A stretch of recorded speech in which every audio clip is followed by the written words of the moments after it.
My name is Peter Parker. It's gonna sound crazy. Everybody good?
My name is Peter Parker.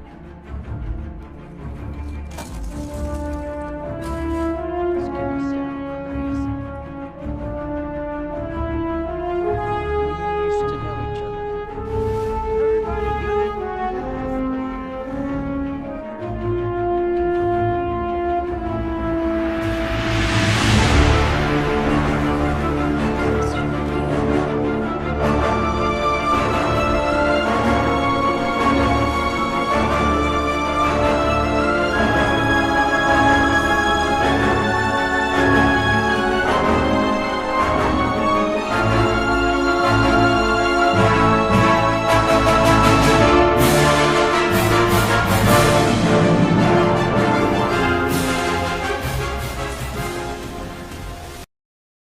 The Spider-Man franchise has captivated audiences for decades, evolving through various iterations and storylines that have explored the complexities of being both a superhero and an ordinary person.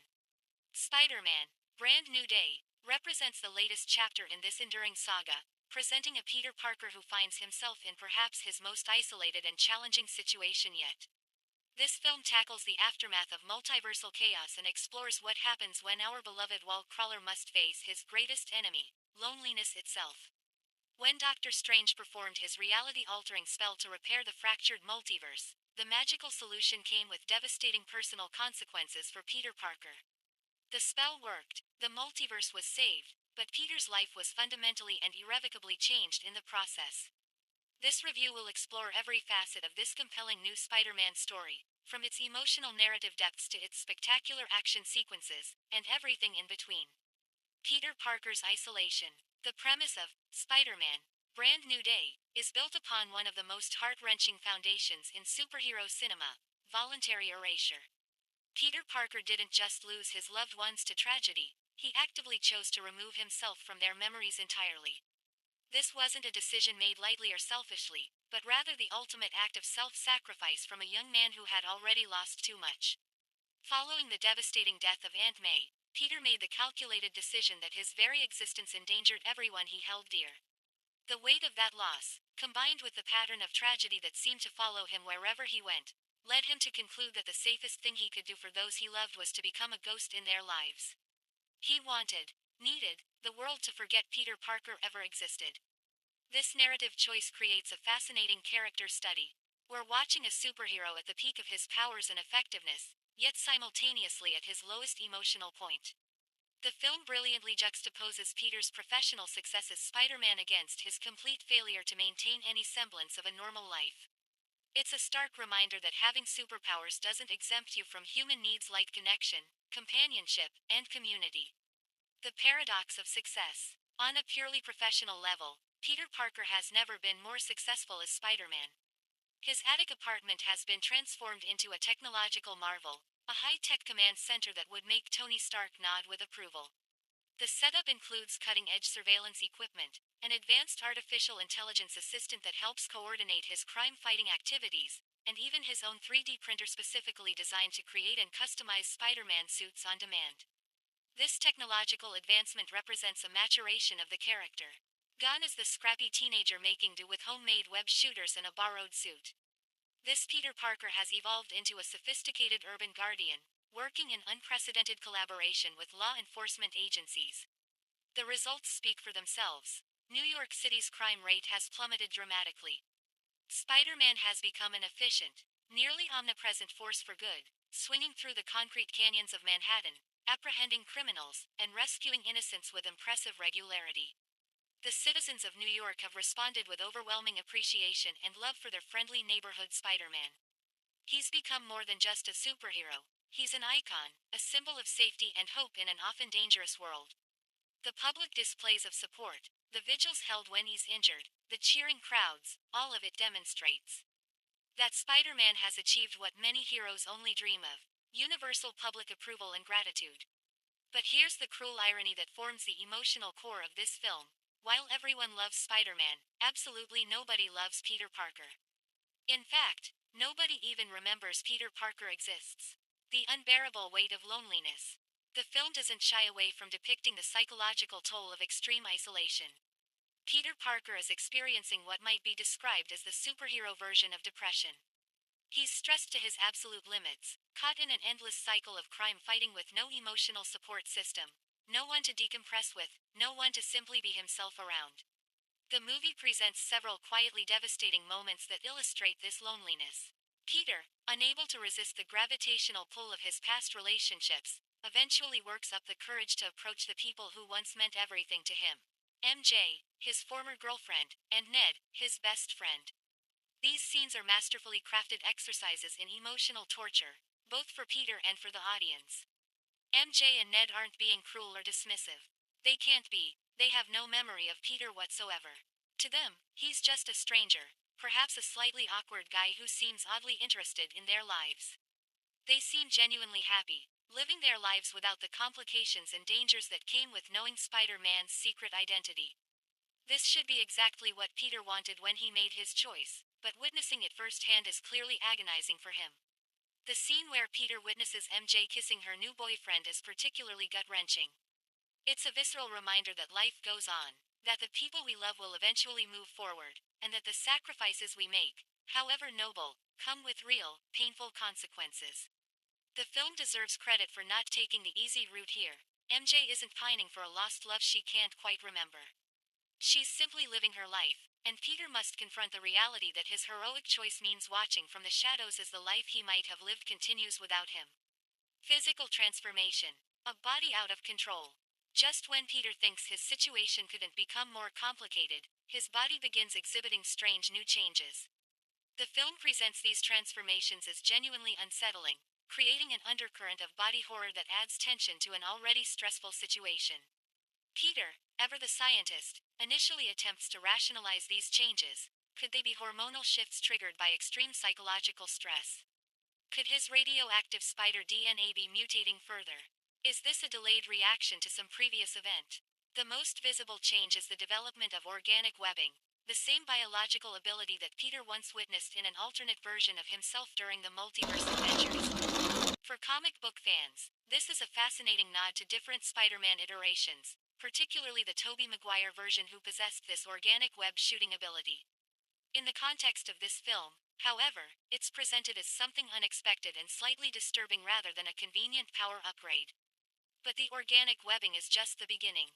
Peter experiences debilitating migraines that strike without warning. He suffers blackouts, losing chunks of time and waking with no memory of what happened during these episodes. His already enhanced senses become amplified to an almost unbearable degree. Sounds become deafening, lights become blinding, smells become overwhelming. His strength, already superhuman, increases to levels that make him genuinely dangerous.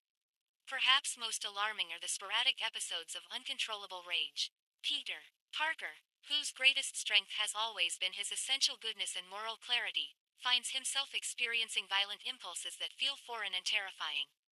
These moments force him to confront an uncomfortable possibility. Is he becoming the very thing he's always fought against? The monster within. This physical transformation storyline serves multiple narrative purposes. On a practical level, it creates additional obstacles for our hero to overcome.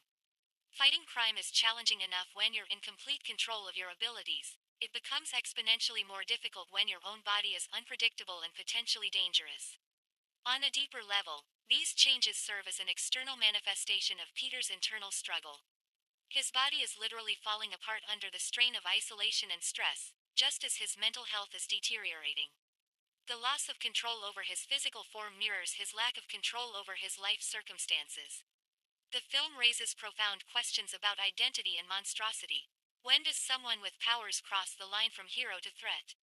If Peter can't control these new abilities, if he might hurt innocents during one of his blackout rages, does that make him a monster regardless of his intentions? These are heavy philosophical questions for a superhero movie to tackle, and Brand New Day deserves credit for engaging with them seriously rather than brushing them aside. Peter's observation that these changes might qualify him as a monster rather than a hero speaks to his fundamental insecurity and self-doubt. Despite all his accomplishments, despite the city's love for Spider-Man, Peter is plagued by the fear that he's somehow fundamentally wrong, fundamentally dangerous. It's a relatable anxiety amplified to superhuman proportions. Every Spider-Man story needs a compelling villain, and Brand New Day introduces one of the most conceptually frightening antagonists the franchise has seen. This mysterious entity possesses the ability to control minds and, even more terrifyingly, jump from one mind to another like a parasitic consciousness. This creates a uniquely challenging situation for our hero. How do you fight an enemy you can't see? Who could be hiding in anyone's mind? Who could turn your allies into adversaries in an instant? The film effectively builds tension around this threat by emphasizing its unpredictability. The mind jumper could be controlling the friendly police officer Peter just worked with, the innocent civilian he just saved, or even someone within his limited social circle. Every interaction becomes potentially dangerous. Trust, already in short supply in Peter's isolated existence, becomes essentially impossible. This villain also represents a different kind of threat than Spider-Man typically faces. Peter is accustomed to dealing with physical threats, criminals with weapons, enhanced individuals with superpowers, elaborate technological dangers. His rogues gallery is filled with enemies he can punch, web up, or outmaneuver. But how do you punch someone who exists as pure consciousness, capable of abandoning one host body and jumping to another before you can even land a blow? The stakes of mental control. The film explores the truly apocalyptic potential of this power. In a world populated by superheroes and enhanced individuals, the ability to control minds doesn't just threaten individual victims, it threatens entire cities, potentially the entire world. The movie explicitly references this danger through the Hulk hypothetical. If this entity gained control of someone like Bruce Banner's alter ego, the resulting destruction could level city blocks in minutes. This isn't just theoretical danger either. The film shows as the chaos that ensues when the mind jumper takes control of various individuals, using them as puppets to create havoc throughout New York City. Ordinary people become unwilling weapons, performing acts of violence or sabotage they would never consciously choose. There's something particularly disturbing about this violation. These victims aren't just being physically harmed, their very autonomy and free will are being stolen. For Peter, this threat is especially challenging because it strikes at one of his core principles, the protection of innocence. How do you protect people when those same people might be weaponized against you at any moment? How do you defend yourself without harming the innocent person whose body is being controlled? These moral dilemmas add layers of complexity to the action sequences and prevent the film from devolving into mindless spectacle. The investigation into what this entity wants, what its ultimate goal might be, drives the plot forward while giving Peter a concrete mission to focus on amidst his personal struggles. It's a reminder that no matter how difficult his personal life becomes, the hero's work is never done. The city needs Spider-Man, even when Peter Parker desperately needs a break. The danger of isolation, one of the most powerful themes running throughout Spider-Man: Brand New Day, is its unequivocal message about the dangers of isolation.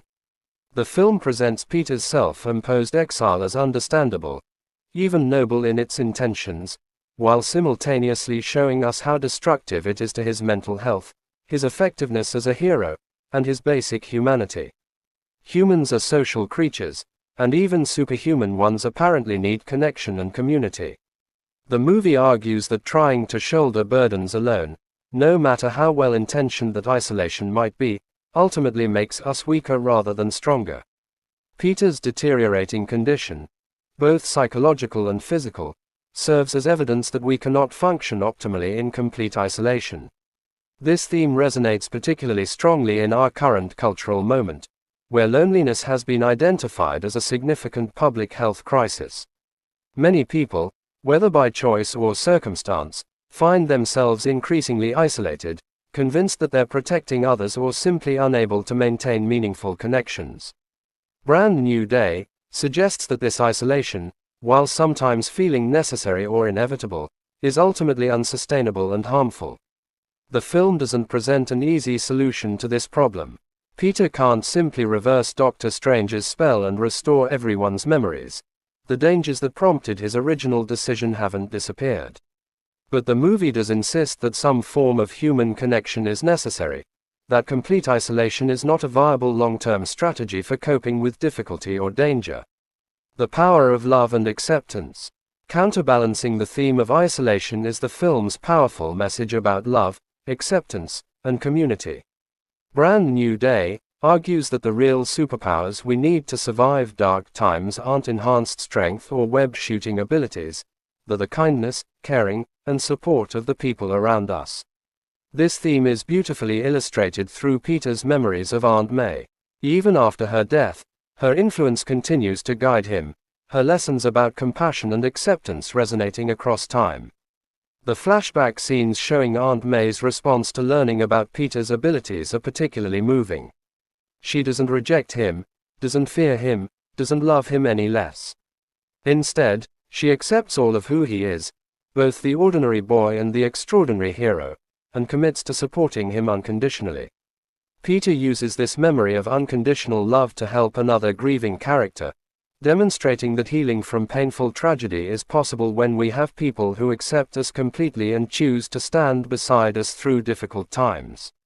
His declaration that, just because we've lost someone doesn't mean we have to do this alone, is directed at another character, but it's clearly also advice he needs to hear himself. The film suggests that asking for help, allowing yourself to be vulnerable, admitting that you can't handle everything alone, these aren't signs of weakness but demonstrations of courage and self-awareness. This is a particularly important message for superhero movies, which often glorify the lone hero who handles everything independently. Growth, change, and identity.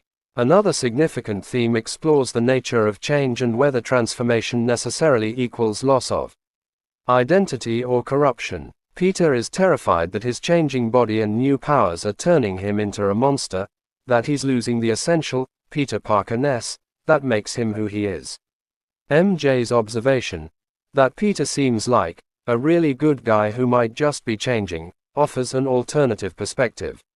Change doesn't have to mean becoming something evil or losing your core self. People grow, evolve, develop new abilities and characteristics, but these transformations don't necessarily negate who they fundamentally are. This theme speaks to universal human experiences. We all change over time, sometimes in ways that surprise or frighten us. We develop new aspects of our personalities, our bodies change, our circumstances shift, and we must constantly renegotiate our sense of identity. Brand New Day suggests that change, even scary change, doesn't have to destroy who we are at our core, if we have support and if we maintain our fundamental values. The film also explores what defines a person's identity. Is Peter Parker defined by other people's memories of him? If nobody remembers him, does he cease to exist in any meaningful way? Or is identity something more internal, something that persists regardless of external validation? These are deep philosophical questions woven naturally into the superhero narrative. Unexpected alliances. Spider-Man and the Punisher.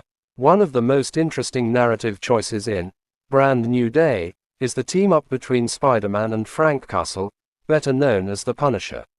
On the surface, these two characters represent opposite ends of the superhero spectrum. Spider-Man, despite his current struggles, is fundamentally optimistic, committed to non-lethal methods, and believes in redemption and second chances. The Punisher is dark, brutal, willing to kill, and driven by vengeance rather than justice. Their collaboration is rocky, filled with friction and philosophical disagreements. They clash over methods, motivations, and moral boundaries. Yet despite these differences, they find a way to work together, and in the process, each gains something valuable from the other. This partnership adds moral complexity to the film, forcing Peter to work alongside someone whose methods he fundamentally opposes, while also showing that even seemingly incompatible people can find common ground when facing a greater threat. Wisdom from an unlikely source. Perhaps the most impactful moment in the Spider-Man Punisher storyline comes when Frank offers Peter some unexpectedly poignant advice. Having lost his own family to violence, Frank tells Peter that if he could bring back his loved ones for even 1 second, he wouldn't hide anything behind a mask. He would make his feelings open and plain, wouldn't waste a moment of the precious time he had with them. This advice hits Peter hard because it comes from someone who truly understands loss, someone who has been consumed by grief and regret. Frank Castle is, in many ways, a cautionary tale, a man who let tragedy completely define and destroy his life. He's still fighting, still pursuing his mission, but at what cost? He has no connections, no joy, no life beyond vengeance. Peter sees in Frank a possible future version of himself, alone, consumed by his mission, existing rather than living. It's a frightening mirror, and Frank's advice about not hiding behind masks, both literal and metaphorical, resonates deeply. Peter has been hiding behind Spider-Man, using the superhero identity as a way to avoid confronting his own emotional needs and the pain of his isolation. The respect these two characters develop for each other, despite the differences, reinforces the film's themes about connection and understanding. You don't have to agree with someone on everything to recognize their worth or learn from them. Common ground can be found even between seemingly opposite individuals. Spider-Man: Brand New Day is a technical achievement, utilizing an impressive blend of CGI special effects and practical stunt work to create a visual experience that feels both cutting-edge and grounded. The filmmakers have clearly studied the language of comic books and worked to translate that aesthetic to the screen in creative ways. The depiction of Spider-Man's enhanced and heightened senses is particularly impressive. Rather than just telling us that Peter's senses are overwhelming, the film shows us through innovative visual and sound design. We experience the world as Peter does in these moments. Sounds become distorted and amplified, visual information becomes overwhelming, everything becomes too much. It's an effective way to build empathy for what Peter is experiencing while also creating a unique visual style. The action sequences are spectacular, delivering the kind of dynamic, physics-defying excitement that Spider-Man stories demand. The web swinging through New York City is exhilarating, capturing both the joy and the precision required for this method of transportation. The fight choreography is complex and creative, taking full advantage of Spider-Man's acrobatic abilities and his environment. One particularly memorable sequence involves the Hulk, controlled by the mind-jumping villain, demolishing a building while Spider-Man desperately tries to stop him without harming the innocent Bruce Banner inside. It's a perfect storm of visual effects showcasing superhuman strength, environmental destruction, and the creative problem-solving Spider-Man is known for. The sequence manages to be thrilling while also maintaining narrative tension. We're not just watching random destruction, but a hero trying to save both a city and a friend simultaneously. The film successfully captures the visual language of comic books in ways that feel organic rather than gimmicky. Panel-like compositions, dramatic angles, vibrant colors, and dynamic framing all evoke the source material while still functioning as compelling cinema. The movie looks like a comic book come to life without sacrificing the coherent visual storytelling that film requires. For longtime Marvel fans, the film is packed with Easter eggs and references to the broader Marvel universe. These aren't just shallow fan service. They're integrated into the story in ways that reward attentive viewers while not confusing those less familiar with Marvel lore. The hints about future franchises, including the new Avengers and, intriguingly, the X-Men, will spark plenty of speculation and excitement about the direction of the Marvel Cinematic Universe. The costume design deserves particular mention. Peter's various Spider-Man suits are gorgeously detailed, each serving both aesthetic and practical purposes within the story. The 3D printer creating suits is a clever way to justify costume variations while also emphasizing Peter's technical skills and resourcefulness. As with most superhero films, Spider-Man: Brand New Day contains substantial action violence. The intensity level is significant, with pounding fights, explosive sequences, widespread destruction, and plenty of gunfire. The Hulk sequence mentioned earlier is particularly intense, involving massive property destruction and brutal combat. Spider-Man himself takes a severe beating throughout the film. There are scenes where he's visibly bloodied, battered, and wounded. While the movie stops short of graphic gore, it doesn't shy away from showing the physical toll that superhero work takes on the body. Blood drips from various wounds. Bruises and injuries are visible, and Peter is shown in genuine pain. Other characters also suffer significant injuries. While deaths aren't explicitly shown on screen, some are clearly implied. The mind-controlled individuals perform violent acts, and while the movie doesn't dwell on the consequences, attentive viewers will understand that serious harm is occurring. The overall tone of the action is more intense than some previous Spider-Man films, particularly those aimed at younger audiences. Parents should be aware that this is not a light-hearted romp but a more serious, at times dark, exploration of the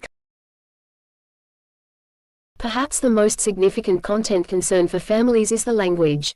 Spider-Man, Brand New Day, includes a surprising amount of profanity, particularly during scenes featuring the Punisher. Frank Castle's dialogue includes strong language that earned the film its rating and will likely catch some parents off guard. This represents a departure from many previous Spider-Man films, which tended to keep language relatively clean to maintain broader audience accessibility. The decision to include stronger language seems aimed at creating a more adult or realistic tone, but it does limit the film's appropriateness for younger Spider-Man fans. The profanity isn't constant throughout the film, but it's present enough to be noticeable and potentially problematic for families with strict language standards or younger children who might repeat what they hear. Beyond violence and language, the film deals with mature themes that younger viewers might not fully understand or appreciate. Depression, isolation, suicidal ideation, implied rather than explicit grief, loss, and existential questions about identity and purpose permeate the narrative. These themes are handled thoughtfully and ultimately lead to positive messages about seeking help and maintaining connections. However, they're presented in ways that might be heavy or confusing for younger children. This is fundamentally a story about a young man struggling with depression and isolation while his body literally rebels against the stress, not exactly light viewing. The romantic elements, while not explicit, include the painful scene of Peter watching MJ with someone else, which might require some explanation for younger viewers to understand the emotional impact. The actor portraying Peter Parker delivers a nuanced, emotionally complex performance that captures both the character's outer confidence as Spider-Man and his inner turmoil as Peter Parker. The physical performance is impressive, selling both the acrobatic heroics and the subtle body language of someone experiencing disturbing physical changes. The emotional range required for this role is substantial, from action hero quips to genuine anguish, from confident superhero to vulnerable young man barely holding himself together. The performance grounds even the most fantastical elements of the story in genuine human emotion. Particularly effective are the quiet moments of loneliness and longing. When Peter watches MJ and Ned from a distance, when he experiences his painful transformations alone in his apartment, when he struggles with whether to reach out for help, these moments require subtle, restrained acting that conveys volumes without dialogue. Supporting cast. The actors portraying MJ and Ned effectively convey the strange position their characters are in. They don't remember Peter, but there's something about him that intrigues them, some inexplicable familiarity they can't quite place. It's a delicate balance to strike, and they manage it well. The portrayal of Frank Castle, the Punisher, is appropriately gruff and intense, creating a character who is simultaneously intimidating and oddly sympathetic. The chemistry between Spider-Man and Punisher, antagonistic yet respectful, drives their scenes together and makes their philosophical disagreements engaging rather than tedious. The voice work for the AI assistant adds personality to what could have been a simple exposition device, creating a relationship that hints at Peter's desperate need for any kind of companionship, even artificial. Spider-Man, Brand New Day, represents an ambitious, emotionally mature entry in the Spider-Man franchise. It's a film willing to explore the psychological costs of heroism, the necessity of human connection, and the challenge of maintaining identity through radical change. The action is spectacular, the visual effects are impressive, and the thematic depth is substantial. For adult fans of superhero cinema, particularly those who appreciate character-driven narratives alongside exciting action, this film delivers on multiple levels. It takes risks with the character, pushing Peter Parker to darker, more isolated places than we've seen before while ultimately affirming the importance of hope, connection, and asking for help. However, parents should be aware that this is not a Spider-Man film for young children. The violence, while not gratuitously gory, is intense and frequent. The language is stronger than many previous entries in the franchise. The themes, while ultimately positive, deal with heavy subject matter including depression, isolation, and loss. The film's greatest strength is its willingness to treat Peter Parker as a fully realized character dealing with genuine psychological and emotional challenges, not just a superhero facing external threats. The integration of his internal struggles with the external threat of the mind-jumping villain creates a cohesive narrative where the personal and the heroic are inextricably linked. Brand New Day argues convincingly that our connections to others, our willingness to be vulnerable, to ask for help, to accept love and support, are not weaknesses to be overcome but strengths to be embraced. It's a timely, important message delivered through spectacular superhero storytelling. For those who can handle the mature content, Spider-Man, Brand New Day is a compelling, thoughtful, and visually stunning addition to the Spider-Man legacy. It proves that superhero films can deliver both spectacular action and genuine emotional depth, that they can be both entertaining and meaningful. The film succeeds in making us care deeply about Peter Parker's struggle, making us feel his isolation and root for his eventual reconnection with the world. It reminds us why Spider-Man has endured as a character, not because of his powers, but because of his humanity, his struggles, and his unwavering commitment to doing what's right even when it costs him everything. In the end, Spider-Man, Brand New Day, lives up to its title, presenting a fresh take on a familiar character while honoring what has made Spider-Man beloved for generations. It's a bold, sometimes dark, ultimately hopeful exploration of what it means to be a hero when the world has forgotten you exist, and a powerful argument that even heroes need someone to remember who they are beneath the mask. The Spider-Man franchise finds itself at a curious crossroads with Spider-Man, Brand New Day, a film that arrives laden with contradictions both on screen and off. Just weeks before this film's release, Tom Holland publicly declared that his role as Telemachus in Christopher Nolan's epic, The Odyssey, represented his last chance to play a boy. The timing of this statement is ironic, to say the least, considering his now return to portray the perpetually youthful Peter Parker, the supposedly scrappy, gawky, arachnid-powered teenage superhero who has defined much of Holland's career. However, anyone with functioning eyesight can see that Holland is no longer the wiry teenager who first donned the Spider-Man suit in Captain America: Civil War. This is a noticeably more mature, physically developed Spider-Man, chunkier, more stacked, flexing some genuinely impressive biceps that suggest significant time spent in the gym. Holland is undeniably maturing in the role, his physical presence evolving from awkward adolescent to young adult superhero. The pressing question that Brand New Day must answer is this: is the role itself maturing alongside him, or are we watching an increasingly grown man trapped in a character arc designed for perpetual youth? This question looms over the entire film, creating a tension between what we're being told, that this is a fresh start, a brand new day, and what we're actually seeing, more of the same, with slightly bigger muscles. Understanding this central contradiction is key to evaluating what this latest MCU entry ultimately achieves, and where it falls frustratingly short. Spider-Man, Brand New Day, is fundamentally structured as a reset, and understanding the mechanics of this reset is crucial to grasping the film's narrative foundation. At the conclusion of Spider-Man, No Way Home, Doctor Strange wielded his colossal psychic powers to perform a reality-altering spell that erased everyone's knowledge that Peter Parker is, in fact, Spider-Man. This wasn't a selective memory wipe, it was comprehensive, affecting even those closest to Peter. His goofy, loyal best friend Ned Leeds Jacob Batalon and, most devastatingly, the love of his life, MJ Zendaya. This spell effectively returned Peter to his origin point, a solitary figure operating in the shadows, adored by New Yorkers for his crime-fighting exploits as Spider-Man but utterly alone as Peter Parker. His secret identity is once again genuinely secret, but at the cost of every meaningful personal relationship he'd built. It's a high-concept premise that promises emotional depth and explores the cost of heroism. The problem, as astute viewers will immediately notice, is that this setup raises as many questions as it answers. If Doctor Strange possesses such comprehensive reality-altering abilities, why aren't these powers being deployed to resolve the various crises that emerge in this film?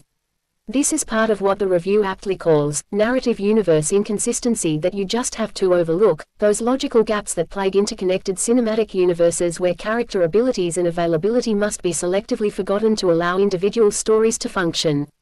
Living in a loop. The film finds Peter Parker living in what can only be described as a downgrade from his previous circumstances. He occupies a scuzzy single room, a far cry from the relatively comfortable situations he's enjoyed in previous films. This room serves as both living quarters and command center, crammed with screens, tech gear, surveillance equipment, and all the digital detritus of a one-man crime-fighting operation. It's a visual representation of Peter's isolation, surrounded by technology that connects him to the entire city, yet fundamentally alone. The setup is supposed to represent a brand new day, as the title promises, but the review pointedly asks, how much of a fresh start is this really? Peter is essentially back where he started at the beginning of his superhero journey, fighting crime, protecting New York, keeping his identity secret, yearning for connection. It's a narrative loop, a regression disguised as renewal. For audiences who have followed this iteration of Spider-Man through multiple films, there's an unavoidable sense of déjà vu, a frustrating feeling that we've been here before and that the character's development is being deliberately reset to maintain a status quo. This narrative choice reflects a broader challenge facing long-running superhero franchises. How do you evolve characters while maintaining the core elements that make them recognizable? How do you allow growth while preserving the fundamental dynamics that audiences expect? Brand New Day attempts to have it both ways, suggesting meaningful change while ultimately returning to familiar patterns.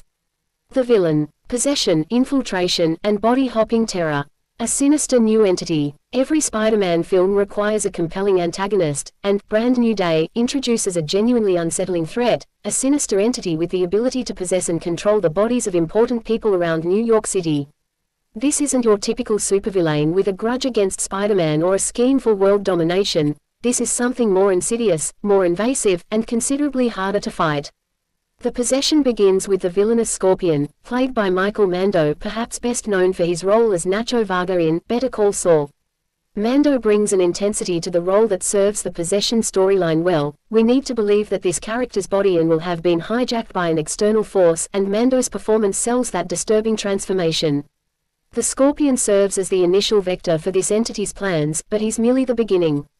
The entity's ultimate target is revealed to be Damage Control, a key government unit within the Marvel Cinematic Universe. For those tracking MCU continuity, Damage Control has appeared periodically throughout the franchise as the organization responsible for cleaning up after superhero battles and managing superhuman-related incidents. In Brand New Day, the department is run by Bill Metzger, portrayed by Tremel Tillman in what the review describes as an excellent performance. Tillman, who gained significant acclaim for his role in the Apple TV Plus series, Severance, where he played the unsettling middle manager Seth Milchick, brings a bureaucratic menace to the role that serves the story well. His casting is inspired. Tillman excels at playing characters who exist in morally ambiguous institutional spaces, and that skill set translates perfectly to the role of someone running a government agency in a world where superheroes and catastrophic threats are routine occurrences. The stakes of control. The infiltration of Damage Control represents a significant escalation in threat level. This isn't just about one villain causing chaos in Manhattan, it's about compromising the very systems designed to manage and respond to superhuman threats. If this entity successfully takes control of Damage Control, it would have access to confiscated alien technology, databases on every registered enhanced individual, protocols for responding to superhuman incidents, and the institutional authority to operate with government sanction. The possession mechanic also creates narrative tension and paranoia. Spider-Man can't trust anyone because anyone could potentially be the next host for this entity. Allies could become enemies in an instant. The person he's trying to save could suddenly become the threat he's fighting against. This body-hopping ability makes every interaction fraught with potential danger. This villain concept feels particularly timely in an era where concerns about identity, authenticity, and control permeate our cultural discourse. The idea of an external force taking over your body and using it for purposes contrary to your will is a visceral, frightening violation that resonates on a psychological level beyond typical superhero action. Peter's personal crisis. When your body betrays you. Concurrent with the external threat of the possessing entity, Peter Parker is experiencing what the review describes as unprecedented new physical and mental health issues. This dual crisis, internal and external, creates a compelling narrative structure where Spider-Man must simultaneously fight threats from without and within. While the review doesn't detail the specific nature of these physical and mental health challenges, the implication is clear. Something is fundamentally wrong with Peter, and these problems are new, unexpected, and potentially dangerous. This could involve his powers evolving in unpredictable ways, his body reacting badly to the stress of his isolated existence, or perhaps some connection to the reality-altering magic that erased everyone's memories of his identity. The mental health component is particularly significant. Superhero films have historically struggled to address psychological well-being in meaningful ways, often treating mental health issues as either character flaws or plot inconveniences to be quickly resolved. If Brand New Day genuinely engages with Peter's mental health struggles, the depression that might result from his extreme isolation, the anxiety of maintaining his double life with no support system, The trauma of losing everyone he loves not once but repeatedly, it could represent a valuable evolution in how superhero narratives address these issues. The timing of these personal crises is notably suspicious. They emerge alongside the possessing entity's activities, suggesting a possible connection. Is Peter being affected by the same force threatening the city? Are his symptoms early warnings of a broader threat? This ambiguity creates narrative tension and gives Peter's personal struggles broader stakes beyond his individual well-being. Seeking help, a gallery of consultants. Unable to handle these crises alone, Peter must seek help from various figures within the Marvel Universe. This creates opportunities for cameos, team-ups, and the kind of interconnected universe storytelling that has become the MCU's signature approach. The Black Widow encounter, humor and awkwardness. One of the more memorable consultations involves Black Widow, in what the review describes as an amusing cameo from Florence Pugh. Pugh, who was introduced as Yelena Belova, the sister of Natasha Romanoff's Black Widow, in the film, Black Widow, and appeared subsequently in the Hawkeye series, brings her characteristic dry humor and physical confidence to the role. The scene described, with Black Widow reclining in a plunge pool while Spider-Man joins her while still wearing his mask and underpants, is wonderfully absurd and speaks to one of the strengths of Holland's Spider-Man portrayal, his fundamental awkwardness and tendency to find himself in situations that would make most people profoundly uncomfortable.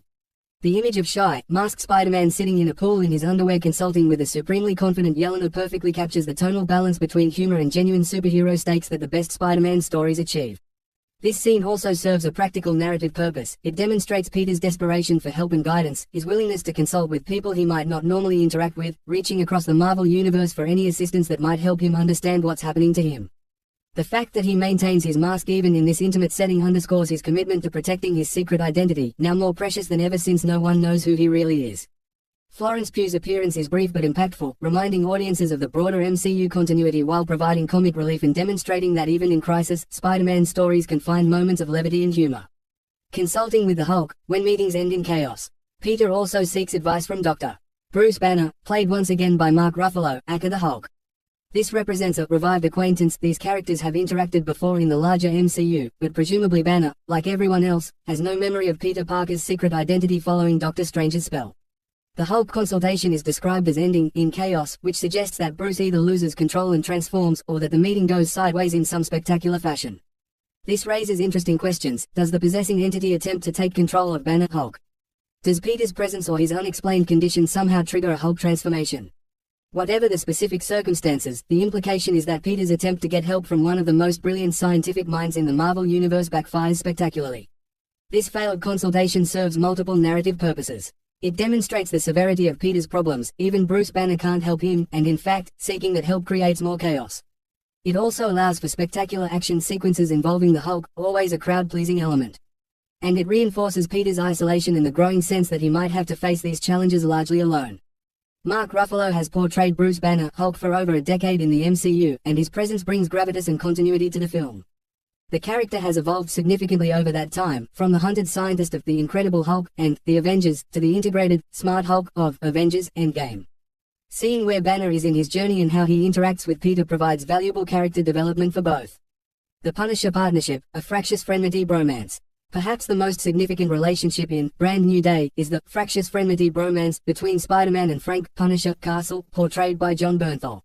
The review notes that Castle is highly strung and a tough guy whose life was once saved by Spider-Man, a debt that presumably complicates their current dynamic.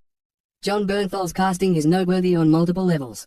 First, Bernthal previously portrayed the Punisher in the Netflix Marvel series Daredevil and the standalone The Punisher series, delivering a performance widely regarded as the definitive live-action interpretation of the character. His inclusion here suggests that those Netflix shows are being more formally integrated into MCU continuity, something fans have long speculated about and hoped for. Second, Bernthal is a castmate of Holland's in Christopher Nolan's The Odyssey, creating an interesting off-screen connection that may have influenced the on-screen chemistry between their characters. The review's description of their relationship as a fractious frenemy bromance perfectly captures the complicated dynamic between Spider-Man and Punisher. These are characters with fundamentally different philosophies. Spider-Man doesn't kill, believes in redemption, and tries to minimize collateral damage. The Punisher is a lethal vigilante who believes that certain criminals are beyond redemption and must be permanently eliminated. They represent opposite approaches to fighting crime, yet they're both motivated by loss and a desire to protect innocence. The highly strung description of Castle is apt. Frank Castle is a character defined by trauma, loss, and barely controlled rage. He exists in a constant state of tension, always on the edge of violence. Pairing this with Holland's more earnest, optimistic Spider-Man creates natural dramatic friction. They'll disagree on methods, argue about philosophy, and likely come into physical conflict before eventually finding common ground. The fact that Spider-Man once saved Castle's life creates an interesting debt dynamic. The Punisher is not someone who forgets debts or obligations, and this past rescue gives Peter a degree of leverage and connection that he might not otherwise have with someone as uncompromising as Frank Castle. It's a relationship built on mutual respect earned through shared danger, even if they disagree on almost everything else. Bernthal brings an intensity and physicality to the Punisher role that few actors could match. His performance is always coiled, always suggesting the capacity for explosive violence just barely held in check. Watching him interact with Holland's more expressive, emotionally available Spider-Man should create compelling dramatic tension and moments of both conflict and unexpected connection. The MJ obsession, love, loss, and stalking. While external threats and physical transformations drive the plot, the emotional core of Spider-Man, Brand New Day is Peter's obsession with MJ. The review states plainly that Parker is obsessed with finding ways to cross paths with MJ, effectively stalking her and masochistically witnessing her making out with her new boyfriend. This is not heroic behavior, it's the desperate, unhealthy fixation of someone who has lost something precious and cannot accept the loss. The stalking description is significant and somewhat troubling. Peter is using his abilities and knowledge to engineer encounters with someone who doesn't remember him, monitoring her life, and witnessing her intimate moments with another person. The review's use of masochistically is telling. Peter is deliberately subjecting himself to painful experiences, watching the woman he loves with someone else, unable to look away from the evidence of what is lost. This behavior raises ethical questions about Peter's actions. Is he violating MJ's privacy?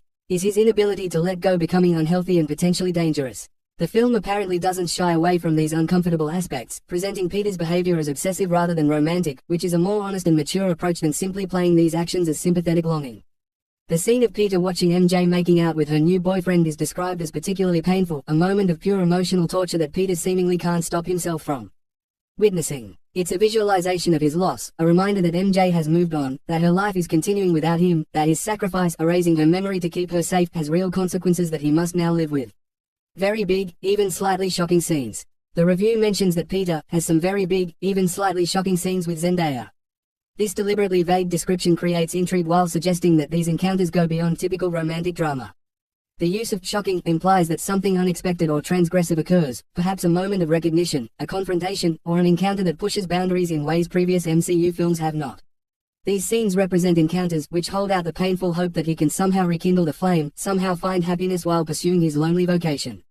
This description captures the fundamental tension of Peter's romantic situation. He knows MJ, knows they were in love, knows they could be happy together, but she has no memory of any of it. Every encounter holds the possibility of reconnection but also the likelihood of disappointment and continued loss. The fact that these scenes occur with someone who doesn't remember their shared history creates a unique dramatic situation. Peter carries the full weight of their relationship, all the memories, all the feelings, all the history, while MJ experiences him as essentially a stranger. Any connection they rebuild must be built from scratch without the foundation of their previous relationship. It's simultaneously hopeful they could fall in love again and heartbreaking it won't be the same and she'll never remember what they had. Zendaya, the film's savior.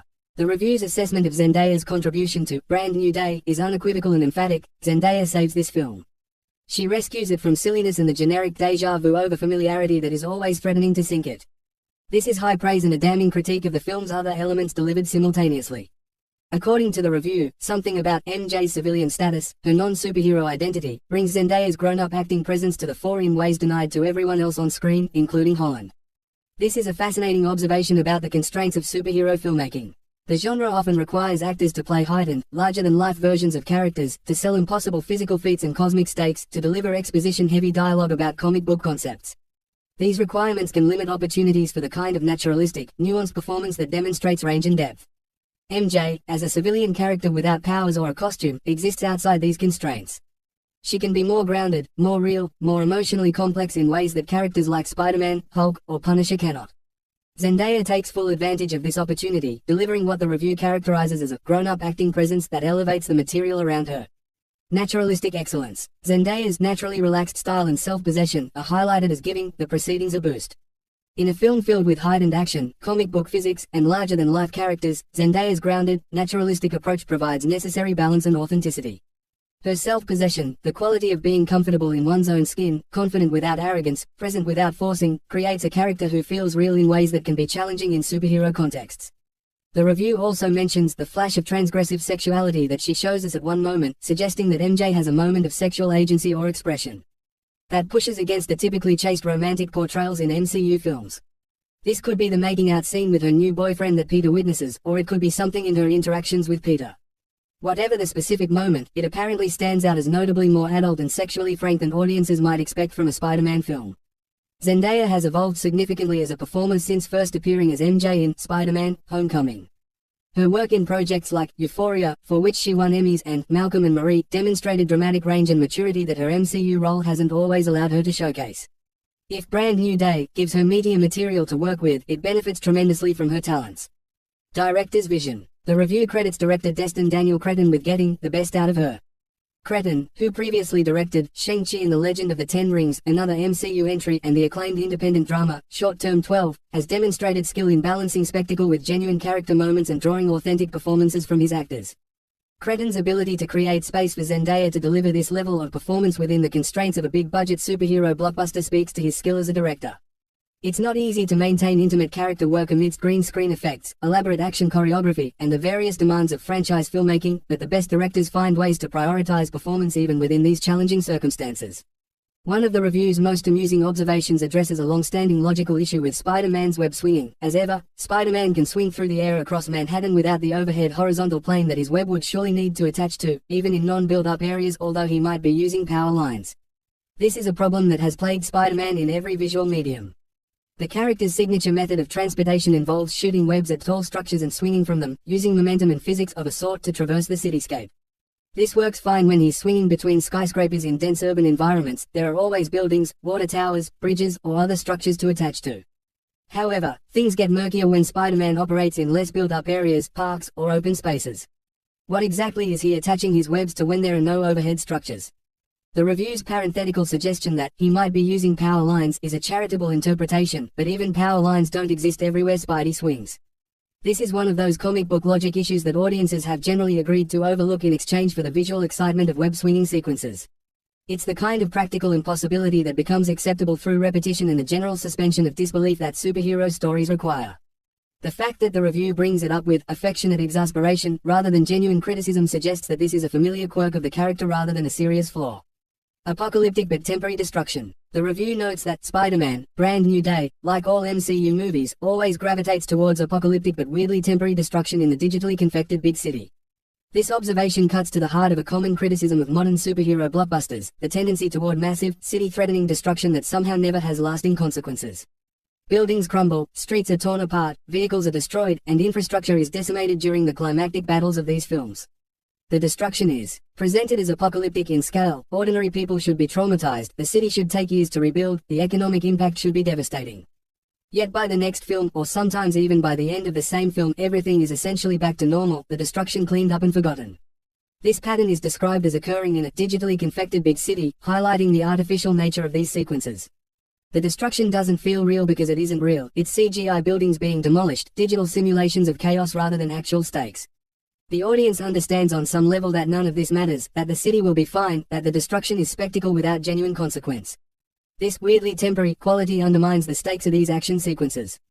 If the destruction doesn't matter, if everything will be fine regardless of how much chaos occurs, why should audiences feel genuine tension or concern? It's a fundamental problem with blockbuster filmmaking that Brand New Day apparently does nothing to address or subvert. The review characterizes Brand New Day as an entertaining spectacle, but really without the novelty of movie iterations like the more experimental Spider-Verse animations. This comparison to the Spider-Verse films Spider-Man, Into the Spider-Verse, and Spider-Man, Across the Spider-Verse is particularly damning because those films demonstrated that Spider-Man stories could be visually innovative, narratively experimental, and emotionally resonant while still delivering crowd-pleasing action and humor. The Spider-Verse films reinvented what Spider-Man movies could look like, employing groundbreaking animation techniques that created a visual style unlike anything audiences had seen before. They told structurally complex stories involving multiple dimensions and versions of Spider-Man without becoming confusing or sacrificing character development. They took risks, subverted expectations, and proved that there was still room for innovation within the superhero genre. By comparison, Brand New Day apparently feels safe, familiar, and conventional.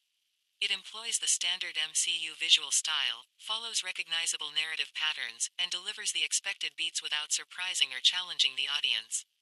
For viewers who have seen multiple Spider-Man films and at this point, who hasn't, this familiarity breeds a certain fatigue. The review's use of entertaining spectacle is notably faint praise. It's acknowledging that the film delivers action and visual effects competently, but suggesting that spectacle alone isn't sufficient to make the film memorable or essential. The call for radical reboot. The review concludes with a pointed assessment: a more radical reboot is needed.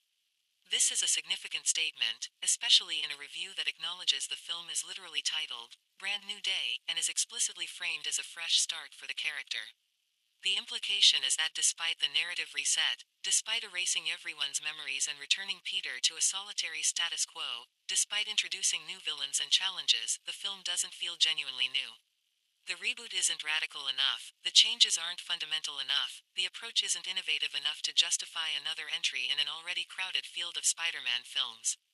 This criticism reflects a broader challenge facing the MCU and superhero franchises generally: audience fatigue. After dozens of interconnected films following similar patterns, employing similar visual styles, and building toward similar climactic battles, what can these films offer that feels fresh? How do you reinvent a character as familiar as Spider-Man in ways that justify continued investment from audiences? The Spider-Verse films demonstrated one approach: radical visual innovation and narrative experimentation. Other superhero films have found success through tonal shifts: the horror elements of Doctor Strange in the Multiverse of Madness, the comedy of Thor: Ragnarok, the grounded thriller approach of Captain America: The Winter Soldier. Brand New Day apparently doesn't pursue any of these strategies, instead delivering a competent but conventional entry that lacks the innovation needed to stand out. An interesting subtext running through the review is the connection to Christopher Nolan's The Odyssey, which apparently shares multiple cast members with Brand New Day. The review notes that Holland, Zendaya, and Jon Bernthal all appear in both films, creating an unusual situation where a significant portion of the cast is working together on two major projects simultaneously or in close succession. This connection is mentioned several times throughout the review, suggesting it's more than mere trivia. There may be interesting synergies between the projects. The themes of homecoming and identity central to The Odyssey certainly resonate with Spider-Man's narrative. The experience of working with Christopher Nolan, known for his demanding directorial approach and complex narratives, might influence the actor's performances in Brand New Day. Holland's comment about The Odyssey being his last chance to play a boy takes on additional meaning in this context. Perhaps he's consciously approaching the Telemachus role as a farewell to youthful characters, while his increasingly mature Spider-Man represents his transition into adult roles. The fact that he's playing both characters nearly simultaneously creates an interesting tension between these two phases of his career. The review spends considerable time on Holland's physical evolution, noting that he's a chunkier and more stacked Spidey than previously, flexing some pretty serious biceps. This transformation is significant for multiple reasons. First, it reflects the reality that Tom Holland has been playing this character for nearly a decade, since his first appearance in 2016's Captain America: Civil War. He was a teenager when cast; he's now in his late 20s. Physical development is natural and inevitable over that time span, especially for someone who maintains the fitness regimen required for superhero action sequences. Second, the more muscular physique changes how Spider-Man reads on screen. The character's traditional appeal partly derives from being an everyman, a regular guy who happened to gain powers, not a naturally imposing physical specimen. As Holland becomes more visibly athletic and muscular, that everyman quality diminishes. He starts to look like a superhero even out of costume, which changes the dynamic of his secret identity and his relatability. Third, this physical evolution raises questions about how long Holland can or should continue in the role. If the whole premise is that he's a young, developing hero still learning and growing, at what point does his obvious physical maturity make that premise untenable? The review questions whether the role is maturing alongside the actor, and this physical transformation is central to that concern. The review acknowledges that Holland is maturing in the role, which refers to more than just physical development. After multiple films as Spider-Man, Holland has developed a deep understanding of the character. He knows Peter Parker's rhythms, his humor, his emotional vulnerabilities, his heroic instincts. This familiarity allows for more nuanced, confident performance choices. However, the review's central question remains pointed, but is the role maturing with him? This asks whether the writing, the character development, and the narrative trajectory are keeping pace with Holland's evolution as an actor and a person. Is Peter Parker being allowed to genuinely grow and change, or is he being kept in a perpetual state of adolescent uncertainty to maintain a familiar dynamic? The answer, based on the review's assessment, appears to be that the role is not adequately maturing. The reset premise literally returns Peter to his starting point, erasing relationships and development. The familiar patterns, fighting crime alone, pining for MJ, struggling with his dual identity, suggest stagnation rather than evolution. Holland may be ready for more mature, complex storytelling, but the franchise appears reluctant to move beyond established formulas. Spider-Man, Brand New Day, appears to succeed in several areas. The action sequences are described as entertaining spectacle, suggesting competent choreography and visual effects work. The cast is strong, with particular praise for Zendaya, Tramail Tillman, and the various Marvel Universe cameos. The central threat of a body-possessing entity offers conceptual intrigue and paranoid tension.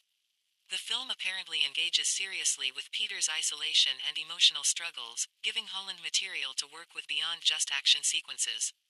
Director Destin Daniel Cretton demonstrates skill in balancing the various demands of MCU filmmaking, getting strong performances while delivering the expected action and spectacle. The integration of various Marvel characters, Black Widow, Hulk, Punisher, creates the interconnected universe feeling that MCU fans appreciate. The Odyssey cast connections add an interesting metatextual layer for those paying attention. However, the review's criticisms are fundamental rather than superficial. The film apparently suffers from overfamiliarity, retreading narrative ground that feels increasingly worn. The reset premise, rather than creating genuine novelty, seems to return the character to previously explored territory. The destruction and action, while competently executed, follow predictable patterns without the innovation of films like the Spider-Verse entries. Most significantly, the review suggests that Zendaya's performance is so superior to the surrounding material that she essentially saves the film, implying that without her grounded, mature presence, the film would collapse under the weight of its own conventional approach.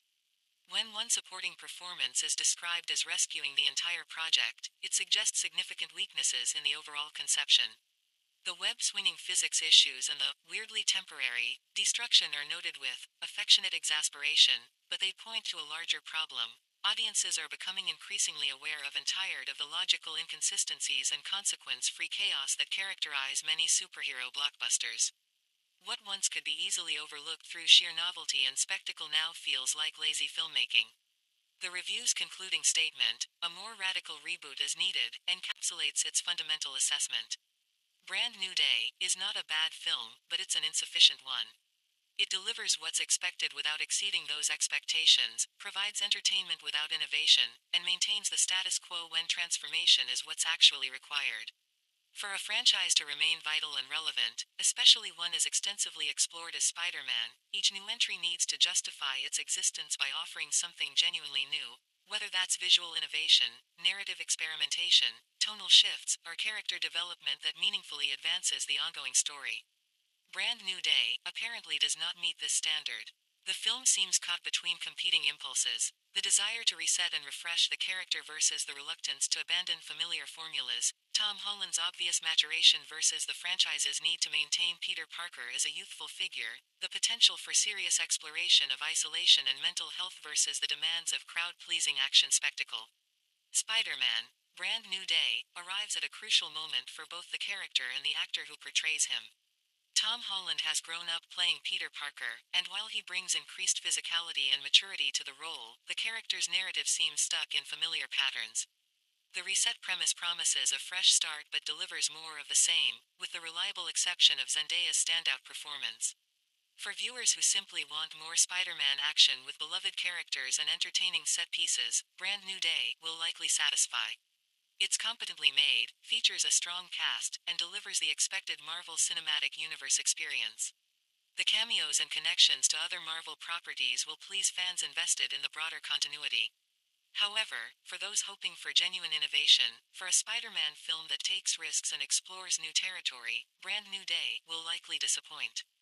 It's a reminder that sometimes a brand new day is just another day that looks remarkably similar to all the days before it, entertaining enough in the moment but ultimately forgettable in a crowded landscape of superhero spectacles. The more radical reboot the review calls for would require boldness that franchise filmmaking often discourages, genuine character growth that changes the fundamental dynamic, visual innovation that distinguishes the film from its predecessors, narrative risks that might alienate some viewers while thrilling others.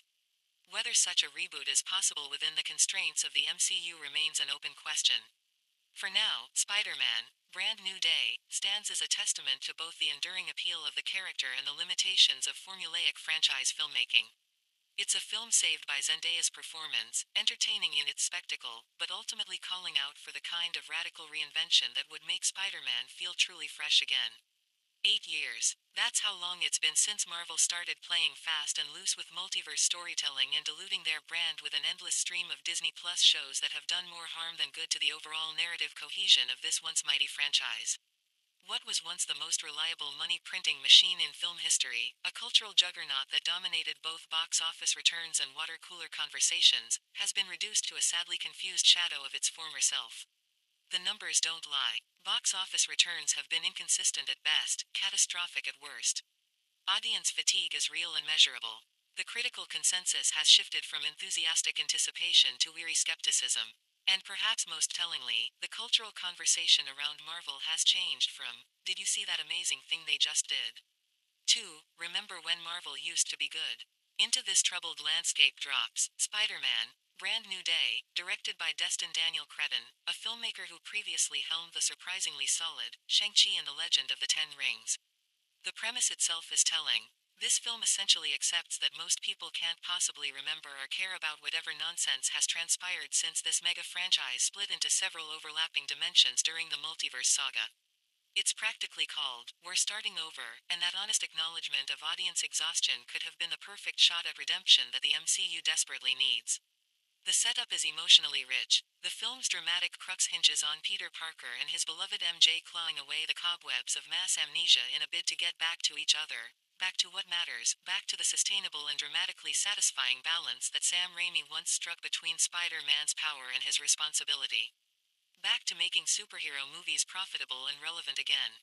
But here's the brutal truth we need to address right up front: we are not so back.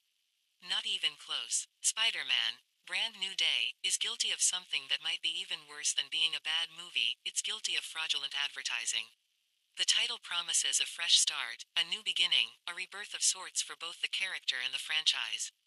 What it delivers is something closer to the never-ending story, a meandering, unfocused narrative that goes in circles without ever really moving forward.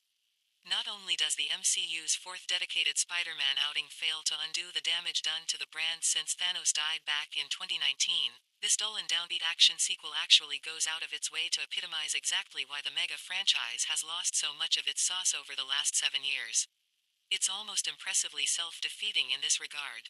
The film is structurally confused, unable to decide what kind of movie it wants to be. It clumsily slings between being a Peter Parker grief drama, which comes across as tried and surface level, a Frank Castle buddy comedy, which is forced but occasionally funny, and a labored setup for the next few phases of Marvel character mix and match, which represents nothing more than a triumphant victory for entertainment lawyers everywhere who get to negotiate these crossover deals. There's a particularly relevant quote that applies here, though it requires a bit of dark humor to appreciate. When someone tells you that there's no way home, believe them.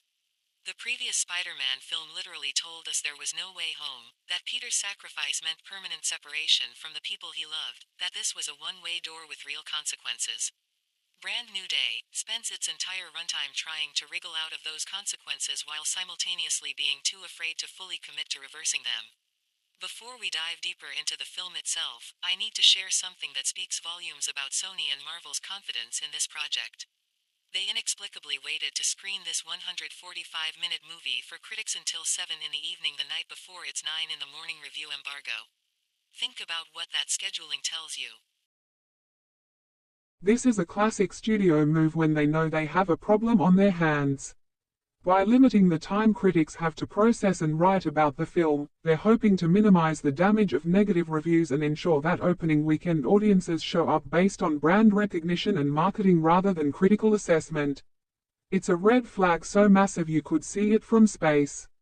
The result of this scheduling means some critics were forced to hammer out their reviews well after midnight, possibly while dealing with family emergencies or children who won't sleep, hypothetically speaking. The point is that this kind of screening strategy shows a lack of confidence from the studio and suggests they know exactly what kind of product they're releasing into the world. The core concept, loneliness after college and the impossibility of moving forward. At its most functional level, Spider-Man, Brand New Day, is a movie about how much it sucks to make friends after college. This is actually one of the film's more relatable and potentially interesting angles, even if it doesn't fully capitalize on it. There's a genuine reason why high school besties Ned, played by briefly goateed Jacob Batalon, and MJ, portrayed by Zendaya in a performance described as sharp and heartrending in the scant few moments that the garbled script from Chris McKenna and Eric Summers invites her character to recognize some kind of emotional truth, stuck close to each other at MIT before co-leasing an apartment in New York City after graduation. Human beings are tribal creatures. We form bonds during formative experiences and cling to them because forming new connections as adults is genuinely difficult. No such luck for sad old Peter Parker, who's been left to yearn for his two closest pals over Instagram since they forgot him at the end of their previous film together. He made this sacrifice for their own protection, a noble, selfless choice that was supposed to carry emotional weight and real consequences.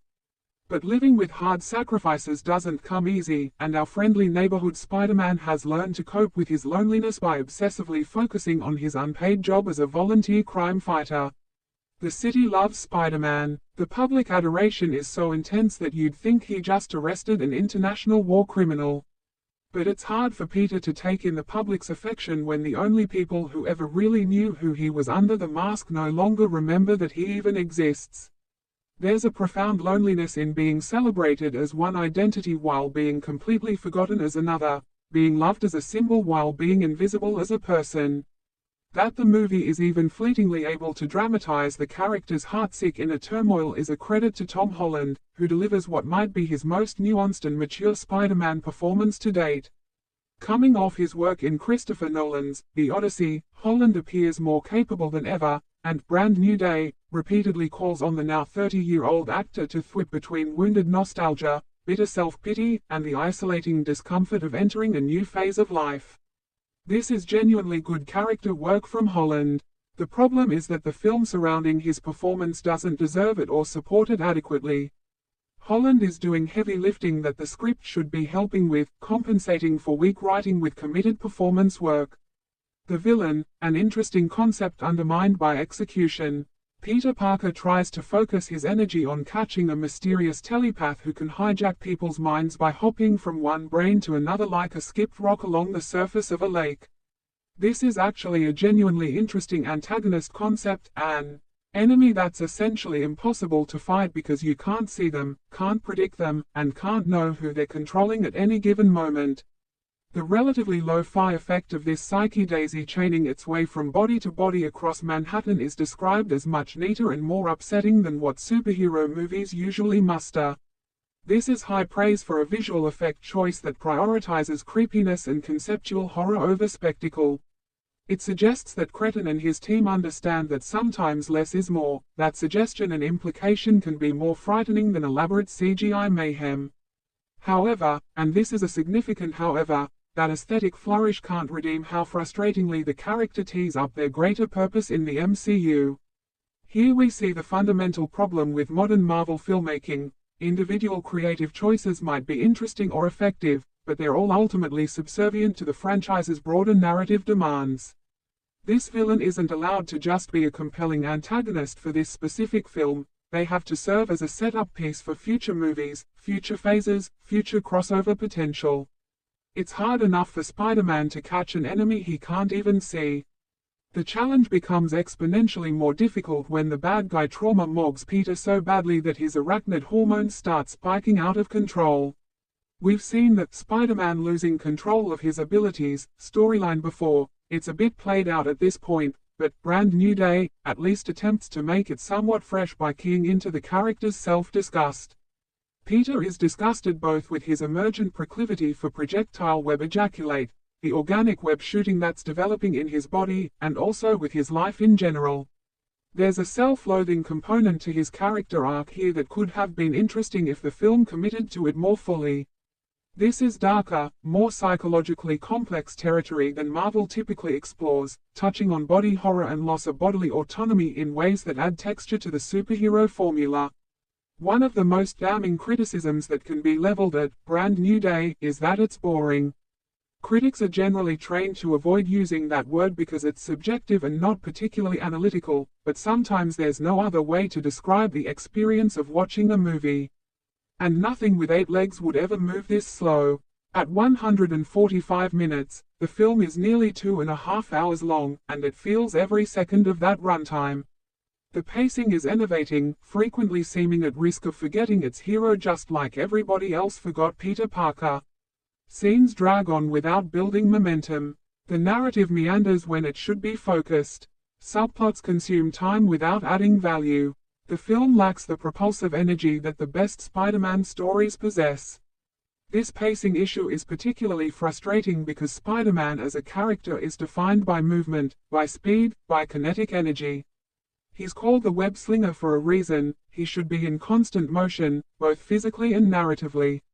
A slow, ponderous Spider-Man movie is almost a contradiction in terms, yet that's exactly what Brand New Day delivers for significant stretches of its runtime. The cameo problem, when fan service becomes self-sabotage. Modern Marvel movies have a problem with cameos and crossovers, and Brand New Day exemplifies this issue rather than solving it. The film makes use of Bruce Banner in what's described as a tedious appearance that's still somehow the least contrived of the many ways that Marvel shoehorns random characters into this Spider-Man story. Think about what that statement means. The Hulk appearance is tedious, it's contrived, but it's still better than the other crossover moments in the film.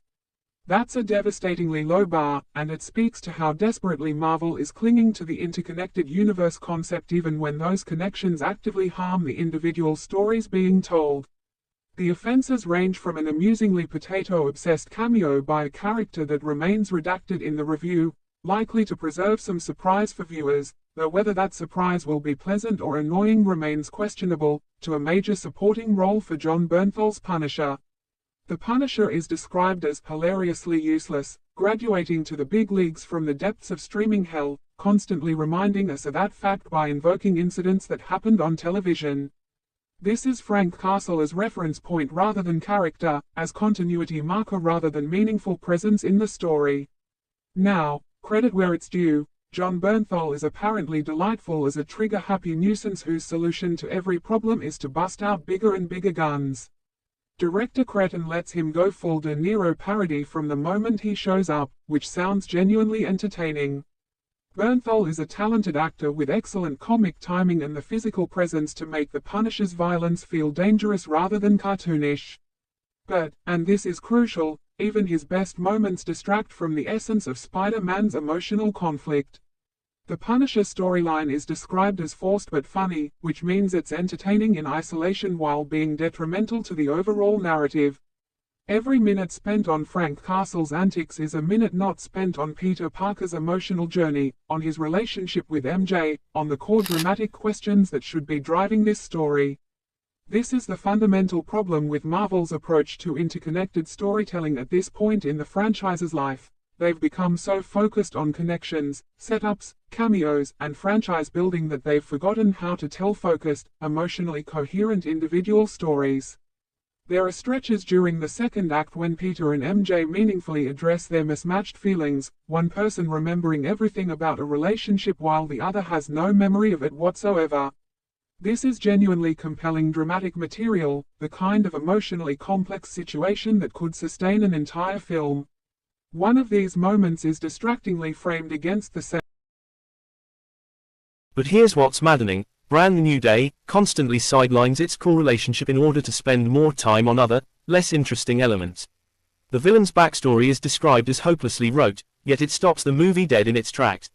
Time is devoted to depicting the Department of Damage Control, an organization tasked with bringing enhanced individuals to heal, flagrantly inspired by another Sony property, likely The Boys, or similar deconstructions of the superhero genre. The film apparently contains a seemingly infinite supply of New York City helicopter shots, which seem very out of place in a movie that's otherwise shot in downtown Glasgow. This is a hilariously specific criticism that speaks to the film's visual inconsistency. Why are we constantly seeing aerial views of New York when the street-level footage was clearly shot in Scotland? It's the kind of disconnect that pulls viewers out of the story and reminds them they're watching a product assembled from disparate pieces rather than a cohesive artistic vision.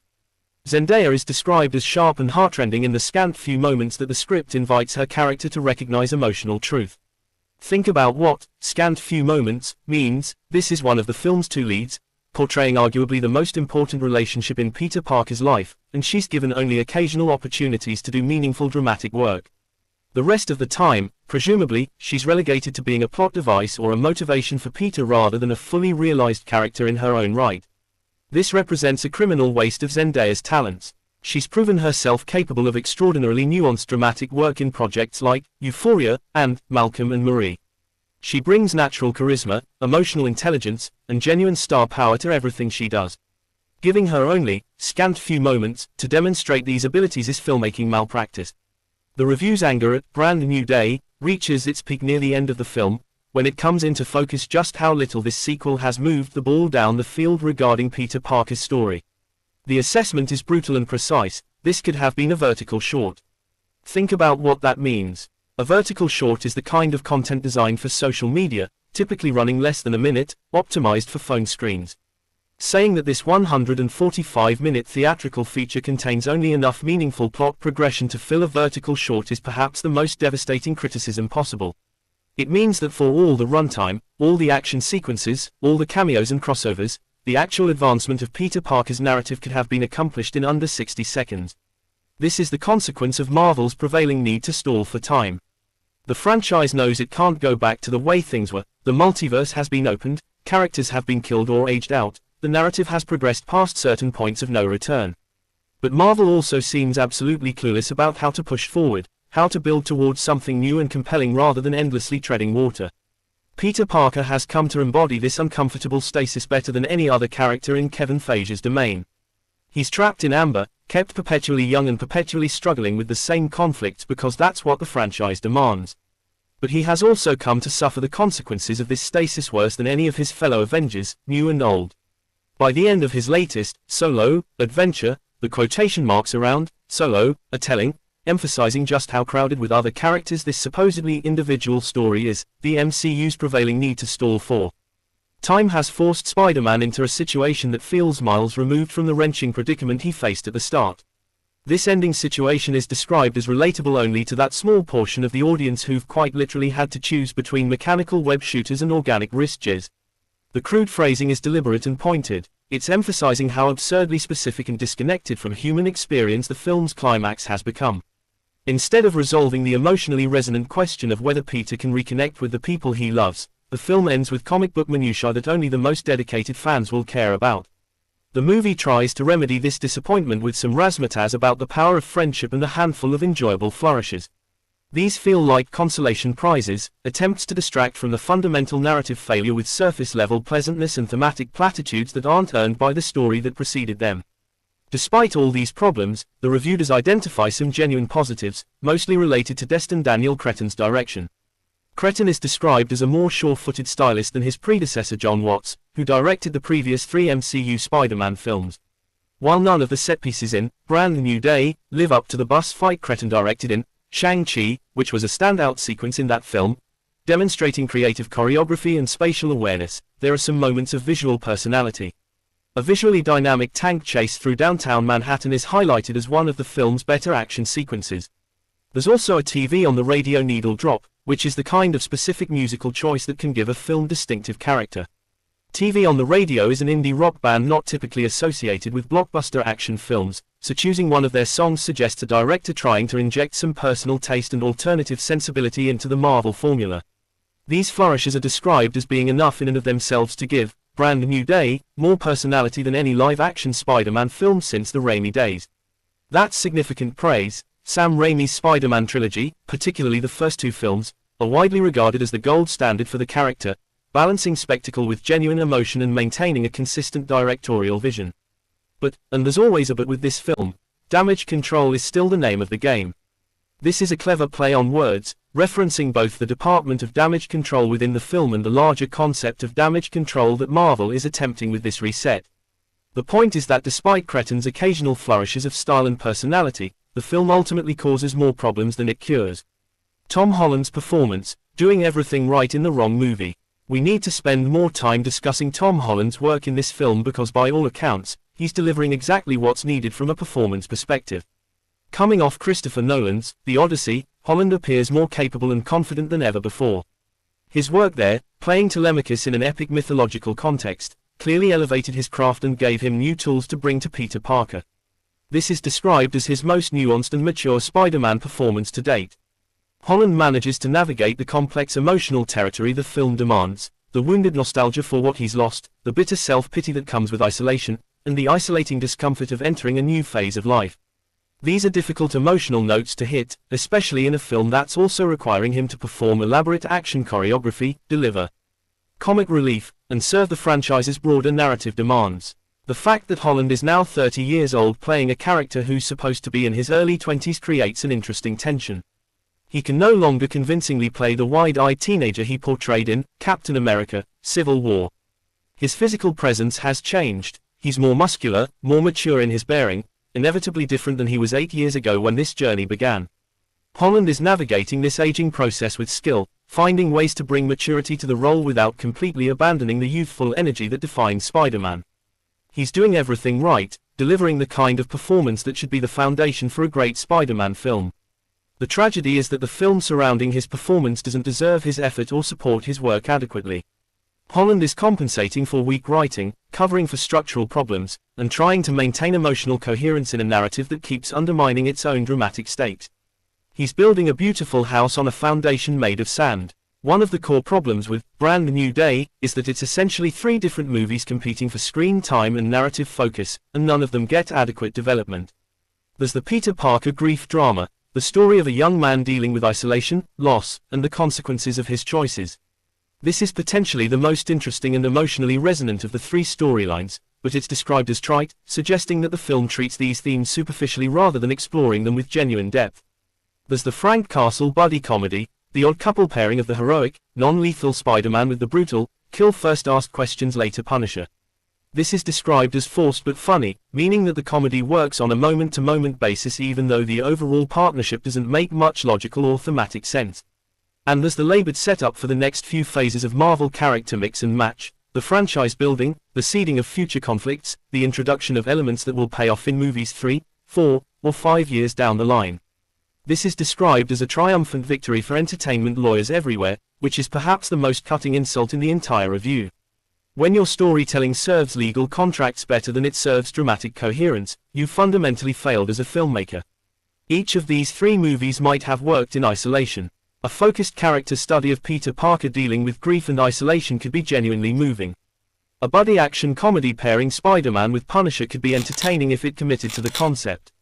A franchise-building crossover extravaganza could satisfy fans invested in the broader MCU continuity. But trying to be all 3 simultaneously means that none of them work. The grief drama is constantly interrupted by forced comedy. The buddy comedy is undermined by attempts at serious emotional beats. The franchise building prevents either the drama or the comedy from reaching any kind of satisfying resolution. This is Marvel's formula at its absolute worst: throw everything at the wall, appeal to every possible demographic, set up future movies, and hope that the brand name is strong enough to carry the film past its fundamental structural incoherence. The backdrop problem: Glasgow pretending to be Manhattan. There's a wonderfully specific criticism in the review that deserves more attention. The film contains a seemingly infinite supply of New York City helicopter shots despite being otherwise shot in downtown Glasgow. This is the kind of detail that most viewers might not consciously notice but that contributes to a general sense that something is off about the film's visual presentation. Spider-Man is inextricably linked to New York City. The character was created as a New York superhero, and the city itself is practically a character in the best Spider-Man stories. The specific geography of Manhattan, the vertical architecture, the density and energy of the urban environment, these elements are fundamental to what makes Spider-Man's world distinctive. Shooting in Glasgow and trying to pass it off as New York through aerial establishing shots creates a visual disconnect. Glasgow is a beautiful city with its own character, but it doesn't look or feel like New York at street level. The architecture is different, the street layout is different, the overall vibe is different. This choice was almost certainly made for financial reasons. Filming in Scotland likely offers better tax incentives than filming in New York, and production costs are probably lower. But it represents the kind of corner cutting that undermines the overall product. If you can't afford to film your Spider-Man movie in New York, maybe you should reconsider whether you should be making another Spider-Man movie at all. The constant helicopter shots of Manhattan become a reminder of this deception rather than effective establishing imagery. They draw attention to the fact that the movie isn't really where it claims to be, that we're being sold a simulation rather than the real thing. The review embargo strategy, what it really means. Let's return to that detail about the screening schedule because it's more significant than it might initially appear. Sony waited until 7 p.m. the night before a 9 a.m. review embargo to screen the film for critics. For those unfamiliar with how film criticism and release strategies work, this is extraordinarily late. Typically, when a studio has confidence in their product, they screen it for critics weeks in advance. They want positive reviews published early to build word of mouth and momentum heading into opening weekend. They want critics to have time to write thoughtful, detailed analyses that might generate discussion and anticipation. When a studio waits until the last possible moment to screen a film, it's because they know negative reviews are coming and they want to minimize the time those reviews have to circulate before opening weekend. They're hoping that casual audiences will buy tickets based on trailers and brand recognition before they have a chance to read critical assessments telling them the movie isn't very good. This strategy sometimes works for opening weekend box office. People who've been anticipating a film for months will show up regardless of reviews. But it kills legs, that is, it prevents the film from having staying power over subsequent weekends. Word of mouth becomes negative, audiences stay away, and the film collapses after an initial surge. The fact that Sony employed this strategy with Brand New Day tells you everything you need to know about their internal assessment of the film's quality. They know what they have, they know it's not good, and they're trying to maximize opening weekend returns before the truth gets out. The performance disparity, when one actor carries the whole film. The review makes clear that Zendaya's performance is operating on a different level than virtually everything else in the film. She's described as sharp and heartrending, bringing grown-up acting presence to moments that allow it, saving the film from complete mediocrity through sheer force of talent and charisma. This creates an interesting viewing experience where the quality spikes dramatically whenever Zendaya is given material worthy of her abilities, then crashes back down when the film returns to rote action sequences or contrived crossover moments. It's like watching a prestige drama keep getting interrupted by a mediocre superhero movie. The problem is that Zendaya can only do so much. She can elevate the scenes she's in, she can bring emotional truth to dialogue that might otherwise fall flat, she can create chemistry and genuine feeling in her interactions with Holland. But she can't rewrite the script, she can't restructure the narrative, she can't fix the fundamental problems with the film's pacing and focus. One excellent performance in a troubled film is simultaneously the film's greatest asset and a constant reminder of what the entire movie could have been if it had been constructed with the same care and intelligence that Zendaya brings to her work. The villain's backstory, when rote origins stop movies dead. The review specifically calls out the villain's backstory as hopelessly rote, which stops the movie dead in its tracks. This is a common problem in superhero films, the felt need to explain every antagonist's motivation, to give them a tragic origin that somehow justifies or explains their villainy. Sometimes this works. The best superhero villains are those whose motivations we understand even if we don't agree with their methods. But more often, these backstory sequences are tedious exercises in connecting dots, explaining things that don't need explaining, and grinding narrative momentum to a halt so we can watch a flashback that adds nothing meaningful to our understanding of the character. Describing the villain's backstory as so rote that it stops the movie dead is particularly damning. It means not only is the backstory uninteresting and derivative, but it's also poorly integrated into the film's structure. Rather than being woven naturally into the narrative, it apparently arrives as a disruptive info dump that kills whatever momentum the film had managed to build. This represents lazy screenwriting, a failure to find creative ways to reveal character information while maintaining narrative drive. The best films integrate character development and exposition seamlessly into the forward movement of the plot. The worst films stop everything to deliver information the audience didn't ask for and doesn't particularly need. Brand New Day exemplifies a problem that has plagued the MCU increasingly in recent years, franchise considerations have completely overwhelmed individual storytelling. Every character appearance must set up future films. Every plot point must connect to the broader continuity. Every creative decision must serve the franchise's long-term strategy rather than the immediate film's dramatic needs. This approach worked brilliantly during the MCU's first decade, when the franchise building felt organic and exciting, when the promise of future connections enhanced rather than distracted from individual films, when the steady march toward Infinity War and Endgame gave every entry a sense of purpose and direction. But post-Endgame, without that clear endpoint to build toward, the franchise building has become aimless and burdensome. Films are setting up sequels and spin-offs that may or may not happen, introducing characters whose purpose won't be clear for years, and generally prioritizing the franchise over the film. The result is movies that feel like installments in an ongoing series rather than complete artistic statements. They're chapters in a book rather than self-contained stories, homework assignments for the MCU rather than satisfying viewing experiences on their own terms. Brand New Day falls victim to this approach completely. Its villain exists to set up future MCU phases rather than to serve this specific story. Its cameos are franchise obligations rather than organic character interaction. These problems, to strip things back to basics and remind audiences what made Marvel movies great in the first place. Strong character work, clever humor, spectacular action, and emotional stakes that feel real despite the fantastical settings. Instead, the film doubles down on the very problems that have been plaguing the franchise. More cameos, more multiverse implications, more setup for future phases, more everything except the focused storytelling and character development that audiences actually want. The review concludes with a devastating image. Spider-Man can't do it all by himself. At this rate, someone will need to come along and save him too. This is a perfect encapsulation of both the film's specific failure and the MCU's broader crisis. Spider-Man, the character who has consistently been one of Marvel's most reliable and beloved heroes, who has carried multiple successful film franchises, who represents the everyman appeal that grounds even the most cosmic Marvel stories, even he can't overcome the structural problems that have consumed the franchise. If Spider-Man can't save the MCU, who can?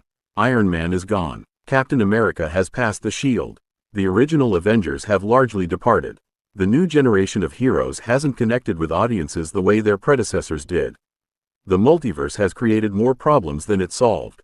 The Disney Plus shows have diluted the brand rather than strengthening it. Brand New Day was supposed to be the film that proved Marvel still had it, that demonstrated the franchise could reset and refocus and recapture what made it special. Instead, it's proof that the problems run deeper than any single film can fix, that the MCU needs not just a new day but a complete restructuring of how it approaches storytelling, franchise building, and audience engagement. The film is described as dull and downbeat, which is perhaps the worst thing a Spider-Man movie can be. Spider-Man stories should be energetic, hopeful, exciting. Even when dealing with serious themes, they should maintain the essential optimism and forward momentum that defines the character. A dull, downbeat Spider-Man movie is a fundamental contradiction, a failure to understand what makes the character work. Tom Holland deserves better than this. Zendaya deserves better. Director Destin Daniel Cretton, who showed real vision in Shang-Chi, deserves better. Most importantly, audiences deserve better. After investing over a decade in this franchise, watching it grow from an ambitious experiment into a cultural phenomenon, fans deserve films that respect their time and emotional investment rather than treating them as a captive audience that will show up regardless of quality. Spider-Man, Brand New Day, is not the worst superhero movie ever made. It's not incompetent or unwatchable. It has moments of genuine quality, particularly in Holland and Zendaya's performances and in some of Cretton's directorial choices. But it's disappointing in a way that's almost worse than being outright bad. It's a missed opportunity, a waste of potential, a film that had everything it needed to succeed and still found a way to fail. The title promised a brand new day, a fresh start, a reason to believe in this franchise again. What it delivers is more of the same problems that have been plaguing Marvel for years, packaged in slightly different wrapping. And if even Spider-Man can't break this cycle, it's hard to imagine what could. Thanks for watching this deep dive into Spider-Man, Brand New Day. This has been one of the more frustrating films to review because the pieces for something great were all present. Talented actors, a capable director, a premise with genuine emotional potential, and one of the most beloved characters in all of fiction. The fact that these elements were assembled into something this underwhelming speaks to deeper systemic problems in how Marvel is approaching filmmaking at this stage of the franchise. How long fans waited between Spider-Man: No Way Home, swinging off into the sunset with one of the biggest box office hauls in movie history, and Spider-Man: Brand New Day, finally arriving in theaters on July 31, 2026. 5 years is an eternity in blockbuster time, and it's more than enough time for expectations to curdle into anxiety. Could Marvel possibly follow up a film that made nearly $1.92 billion worldwide and reunited 3 generations of Spider-Men? Or was Brand New Day always destined to feel like the comedown after the biggest party the MCU has ever thrown? Now that the reviews are in and the film is finally swinging into theaters, it's time to dig into what Spider-Man: Brand New Day actually is. Not a multiverse victory lap, but a smaller, stranger, more emotionally exposed Spider-Man story than anything Tom Holland has done before. Here's everything you need to know before you buy your ticket: the plot setup, the cast, what critics are saying, and my own take on whether this is the reinvention the wall-crawler needed. Here's the setup, straight from the official synopsis, and it's a genuinely bold swing for a franchise built on found family energy. 4 years have passed since the climax of No Way Home, where Peter Parker made the wrenching decision to have Doctor Strange erase every memory of him from the minds of the people he loves, MJ and Ned included, in order to save the multiverse from collapsing. That sacrifice worked. It also means that Brand New Day opens on a Peter Parker who is, for all intents and purposes, a ghost haunting his own life. He's not in college. He's not hanging out with old friends. He is Spider-Man, full-time, fighting crime in a New York City that has no idea who he is under the mask, and he's doing it entirely alone. The official logline promises that the pressure of watching the people he loves move on without him triggers a change in Peter that he might not be able to control, and that this transformation may be the only thing capable of stopping a new and unusual threat, a powerful villain that no one in the story can actually see. That's a deliberately vague description, and Marvel has kept a tight lid on exactly what this invisible threat is and does, but it's already generating plenty of fan speculation. Some theories connect the film's marketing imagery, which has teased organic web shooters and unsettling black-eyed close-ups on Holland, to older comic book storylines about Peter's powers evolving beyond his control. Whatever the specifics turn out to be, the throwline critics keep coming back to is that Brand New Day is fundamentally a story about isolation and growing up, dressed in spandex. Sadie Sink, best known for Stranger Things, plays the film's central antagonist, and multiple reviews single her out as a genuine highlight, delivering a performance with far more emotional shading than the average MCU villain. Jon Bernthal returns as Frank Castle, the Punisher, and the friction between his brutal, no-nonsense worldview and Peter's more idealistic one is being flagged by early reviews as one of the film's best dynamics. Mark Ruffalo also shows up as Bruce Banner, Hulk, though his role appears to be a supporting one rather than a co-lead. Why the expectations were sky high. It's worth pausing to appreciate just how much pressure was riding on this movie. No Way Home wasn't just a hit. It was a cultural event, the kind of movie that got people who hadn't been to a theater in years lining up at midnight. It stitched together 3 separate Spider-Man film franchises, brought back beloved villains from the Sam Raimi and Mark Webb eras, and gave fans a multiversal team-up that felt, at the time, like the ultimate fan service payoff. Following that up was always going to be a no-win scenario in some ways. Go bigger, and you risk becoming a hollow victory lap chasing a high that can't be topped. Go smaller, and you risk disappointing an audience that's been trained to expect spectacle. Marvel's answer was to bring in Destin Daniel Cretton, the indie drama filmmaker who proved with Shang-Chi that he could handle blockbuster action while keeping a story grounded in real family dynamics and emotional stakes. That's a meaningful signal about what kind of film Brand New Day was always going to be, less about the multiverse, more about the man under the mask. There's also the Tom Holland factor. He was 21 when Spider-Man: Homecoming came out in 2017, playing an excitable high schooler. He wrapped Brand New Day at 29, and the marketing has leaned hard into the idea that this is a Peter Parker who's finally an adult, both physically and emotionally. Holland has talked publicly about how his own experience of growing into adulthood as a person informed how he approached playing a Peter who's forced to grow up fast, and stripped of the support system that used to define him. Then there's the real-life wrinkle that's impossible to ignore. Holland and Zendaya got married earlier this year. Watching two people who are actually a couple play a Peter and MJ who no longer recognize each other adds a strange, almost meta layer of poignancy to the film's central relationship that no marketing team could have planned better if they tried. What the critics are saying. Let's get to the numbers, because they matter here.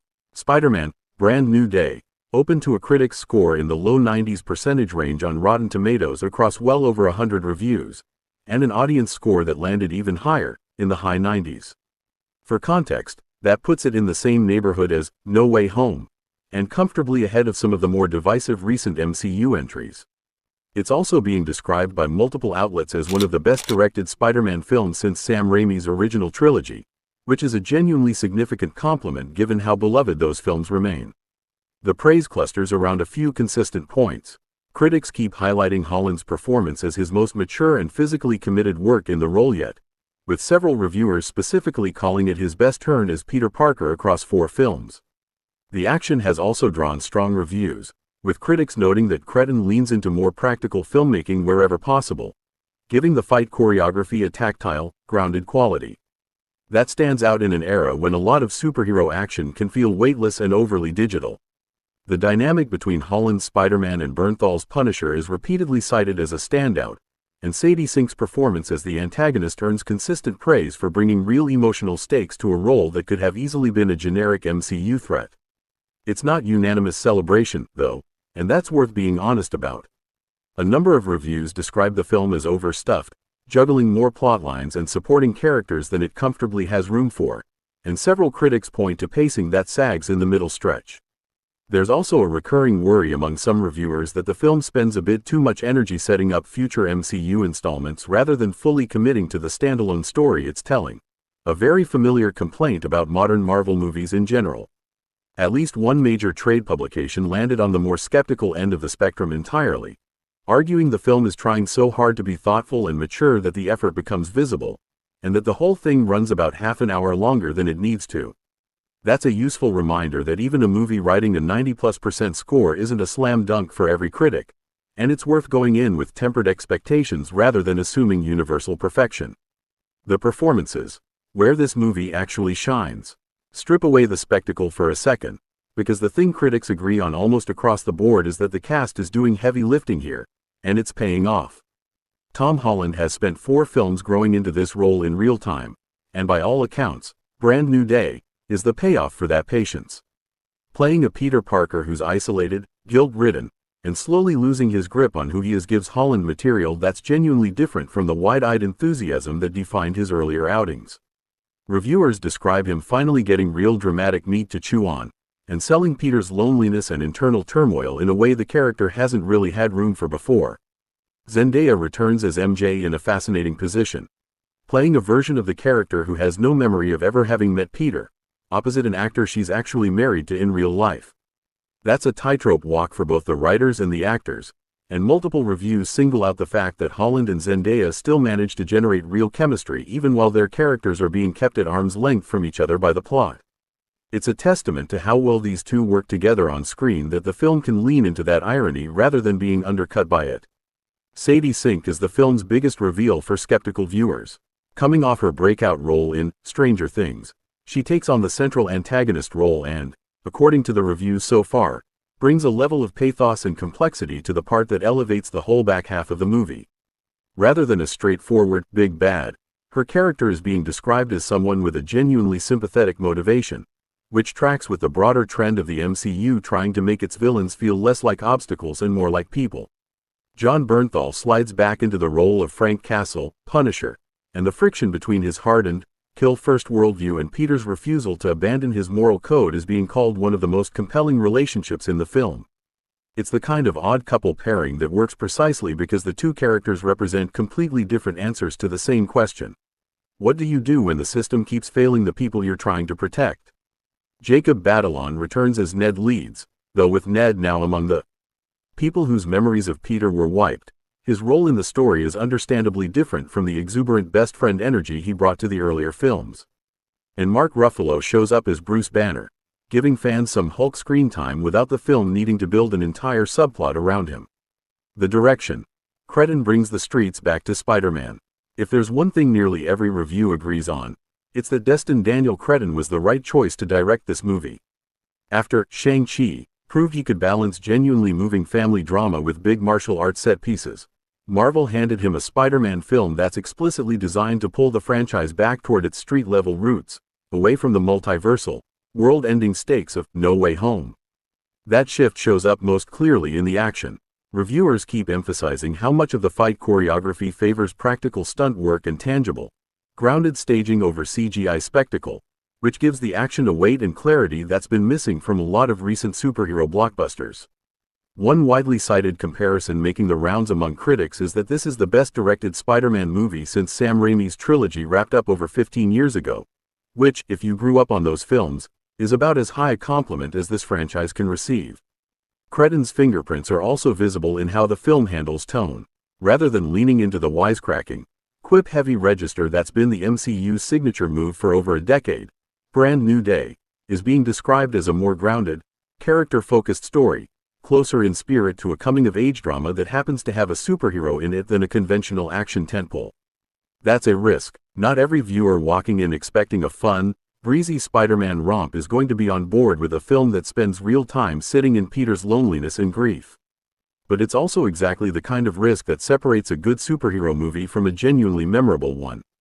Themes: what Brand New Day is actually about. Underneath the action and the villain reveal, the version of this story that Marvel and Cretton are telling is surprisingly introspective for a summer blockbuster. Holland has spoken about how the film is really about what it means for young people to find their own identity and become adults, and that theme runs through everything. Peter isn't just fighting crime, he's trying to figure out who he is without the people who used to define him. His aunt is gone, his best friend doesn't know his name, the girl he loves looks at him like a stranger, and yet he keeps suiting up every single night, because it's the only version of himself he has left.